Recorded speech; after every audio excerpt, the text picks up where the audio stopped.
xanım sədr, hörmətli deputatlar, hörmətli media mənsublar. Öncə onu qeyd edim ki, təhsil haqqında Azərbaycan Respublikası qanununa edilən dəyişikliyə səs verəcəm. Bu, sosial müdafiəyə xüsusi ehtiyacı olan şəxslərə cənab prezidentin rəhbərliyi ilə dövlətimizin növbəti qayğısıdır. Bu, onu göstərir ki, ölkəmiz sosial dövlət missiyasını uğurla yerinə yetirir, xüsusi qayğıya ehtiyacı olan insanları daima diqqətdə saxlayır.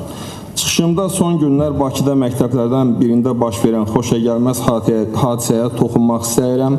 Bugün xüsusilə ağıllı telefonların, sosial medianın, internet oyunlarının uşaq və yeniyetmələrin tərbiyəsinə mənfi təsiri günü-gündən daha da artmaqdadır.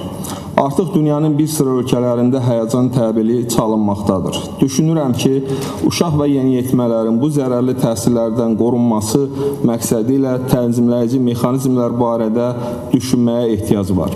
Xüsusilə bir sıra internet oyunları var ki, onlardan ölkədə sərbəst istifadənin qarşısı alınması barədə düşünməliyik. Təəssüf ki, bugün istənilən yeniyetmənin bu oyunlara sərbəst çıxmaq imkanı var.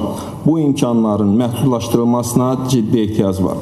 Onu da qeyd edim ki, artıq dünyanın bir sıra ölkələrində 16 yaşa qədər uşaqlara internetdən sərbəst istifadəyə məhdudiyyətlərin tətbiqi barədə müzakirələr aparılır, qərarlar qəbul edilir. Artıq bir sıra Avropa ölkələri, o cümlədən İtaliya və İspaniyada bir sıra qərar və qanunlar qəbul olunmasına başlanılıb. Düşünürəm ki, artıq ölkəmizdə də bu istiqamətdə işlərə başlanılmasına ehtiyac var.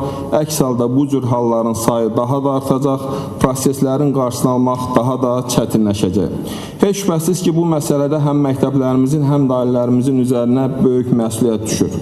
Ailələrimiz övladlarına daha çox vaxt ayırmalı, tərbiyə işinə daha çox diqqət yetirməli, onlarla daha çox ünsiyyətdə olmalıdırlar. Diqqətiniz üçün təşəkkür edirəm.